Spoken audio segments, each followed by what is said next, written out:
নমস্কাৰ নিউজৰ বাতৰিলৈ স্বাগতম জনাই ষ্টুডিঅ'ৰ মজিয়াত মই উৎপল দাস চাওঁ আজিৰ বাতৰি সাংস্কৃতিক তথা শৈক্ষিক নগৰী যোৰহাট চহৰস্থিত এখনি অগ্ৰণী শিক্ষানুষ্ঠান 440 নং মালৌপাম প্ৰাথমিক বিদ্যালয়ৰ এগৰাকী বিশিষ্ট শিক্ষাগুৰু সহ শিক্ষক অজিত বৰাৰ বিদায় অনুষ্ঠান তথা সম্বৰ্ধনা অনুষ্ঠানটি এটি গাম্ভীৰ্যপূৰ্ণ অনুষ্ঠানেৰে অনুষ্ঠিত হৈ যায় চাহক আমাৰে বিশেষ প্ৰতিবেদনটি সাংস্কৃতিক তথা শৈক্ষিক নগৰী যোৰহাট চহৰস্থিত এখনি অগ্ৰণী শিক্ষানুষ্ঠান 440 নং মালৌপাম প্ৰাথমিক বিদ্যালয়ৰ এগৰাকী বিশিষ্ট শিক্ষাগুৰু সহ শিক্ষক অজিত বৰাৰ বিদায় অনুষ্ঠান তথা সম্বৰ্ধনা অনুষ্ঠানটি এটি গাম্ভীৰ্যপূৰ্ণ অনুষ্ঠানেৰে অনুষ্ঠিত হৈ যায় উল্লেখযোগ্য যে উত্তৰ পশ্চিম শিক্ষা খণ্ডৰ অধীনৰ 440 নং মালৌপাম প্ৰাথমিক বিদ্যালয়ত 4 মাৰ্চ মঙ্গলবাৰে সহ শিক্ষক অজিত বৰাৰ বিদায় সভাৰ লগতে বৰ্ণাঢ্য কাৰ্যসূচীৰে এখনি ৰাজহুৱা সভা অনুষ্ঠিত হৈ যায় আমি সৰুৰে পৰা পাইছিলো তেখেতৰ অমায়িক গুণৰ যি তেওঁ অধিকাৰী তেখেতক সঁচাকৈয়ে এজন শিক্ষকৰ যোগ্য তেখেত আৰু সুস্বাস্থ্যৰে আজিলৈকে ইমান দিনলৈকে থাকি তেখেতে অৱসৰ গ্ৰহণ কৰাৰ পাছতো আৰু এই কণ কণ শিশুসকলৰ লগত বা আমাৰ মালৌপাম গাঁৱৰ ৰাইজৰ লগত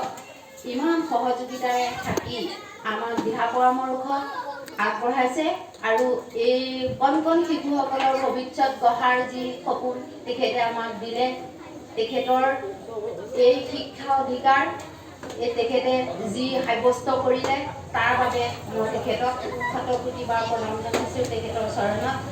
আৰু তেখেতক মই বেছি কথা কৈ মই আমনি নকৰোঁ সকলোৱে ৰৈ আছে সময়ৰ প্ৰতি লক্ষ্য ৰাখি সকলোৱে যাবলৈ বিদ্যালয় পৰিচালনা সমিতিৰ উদ্যোগত আৰু স্থানীয় ৰাইজ তথা মাতৃগোটৰ সহযোগত আয়োজিত সভাখনিত সভাপতিত্বৰ আসন শুৱনি কৰে নৱৰূপ প্ৰাথমিক বিদ্যালয়ৰ প্ৰধান শিক্ষক সমাজকৰ্মী প্ৰদীপ শইকীয়াই বিদ্যালয়খনিৰ সহ শিক্ষক দেৱকান্ত নেওগ আৰু ঋতুল দাসে আধৰা সভাখনিৰ উদ্দেশ্য ব্যাখ্যা কৰে প্ৰধান শিক্ষয়িত্ৰী শান্তি হাজৰিকা শইকীয়াই খণ্ড প্ৰাথমিক শিক্ষা বিষয়া সিদ্ধাৰ্থ কুমুদ গগৈ খণ্ড সমল ব্যক্তি পল্লৱী কোঁৱৰকে মুখ্য কৰি কেন্দ্ৰীয় সমল ব্যক্তি জিংকু বৰা বিদ্যালয়ৰ ভূমিদাতা পৰিয়ালৰ হৈ ভৱানী বৰদলৈ স্থানীয় গাঁওবুঢ়া জয়কান্ত দৰৱধৰা হেমকান্ত চলিহা লীলাৰাম শইকীয়া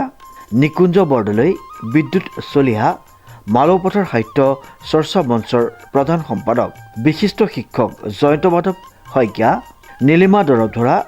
দেৱাশিষ শইকীয়াকে মুখ্য কৰি ভালেসংখ্যক ৰাইজৰ উপস্থিতিত শিশুসকলক লৈ বৰ্ণাঢ্য কাৰ্যসূচীৰে সভাখনি অনুষ্ঠিত হৈ যায় সভাখনিৰ আৰম্ভণিতে পঞ্চম শ্ৰেণীৰ ছাত্ৰ ছাত্ৰীসকলে আৰম্ভণি গীত পৰিৱেশন কৰে তাৰোপৰি বিদ্যালয়ৰ ছাত্ৰ ছাত্ৰীসকলৰ দ্বাৰা কবিতা আবৃত্তি নেপালী নৃত্য ঢোলবাদন বক্তৃতা অনুষ্ঠান নৃত্য গীত আদিৰ প্ৰদৰ্শনেৰে উপস্থিত সকলোকে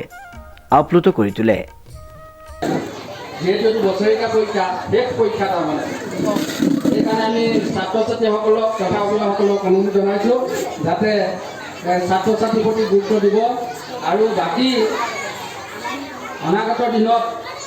আমাৰ স্কুলৰ ইতিমধ্যে আমাৰ শিক্ষাখণ্ড বিষয়া মহোদয়ে যথেষ্ট কথা কৈ গৈছে আমাৰ দায়িত্ব আছে অভিভাৱকসকলৰ কমচেকম সপ্তাহত এদিন আহি হ'লেও ছাৰ বাইদেউসকলৰ লগত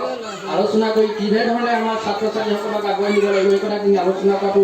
আমাৰ কৰ্তব্য আছে আৰু তেখেতসকলেও আমাৰ অভিভাৱকসকলক কোৱাৰ কৰ্তব্য আছে সেইকাৰণে আমি সকলোৰে সহযোগিতাতে এখন এটা অনুষ্ঠান আগবঢ়াই যাব ইতিমধ্যে আপোনালোকে ইতিমধ্যে ঘোষণা কৰিছে যিহেতু এইখন মানে মাতৃগোট আৰু পৰিচালনা সমিতিৰ শ্ৰেষ্ঠ পুৰস্কাৰ পাইছে যোৰহাট জিলাৰ ভিতৰত পুৰস্কাৰতে যদি সীমিত হৈ আমি বহি থাকোঁ আমাৰ ছাত্ৰ ছাত্ৰীসকলক যদি আমি হাৰ জাবৰ যদি নিদিওঁ আপোনালোকে বিদ্যালয় পৰিচালনা সমিতিৰ সভানেত্ৰী মেঘাক্ষী বৰা শইকীয়াৰ লগতে ৰাজহুৱা সভাখনিত আহ্বায়ক সমিতিৰ হৈ প্ৰসন্ন বৰা পূৰ্ণিমা বৰা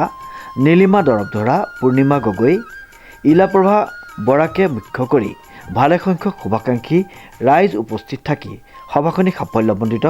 কৰি তোলাৰ পৰিলক্ষিত হয় ব্যুৰ' ৰিপৰ্ট নিউজ নাও।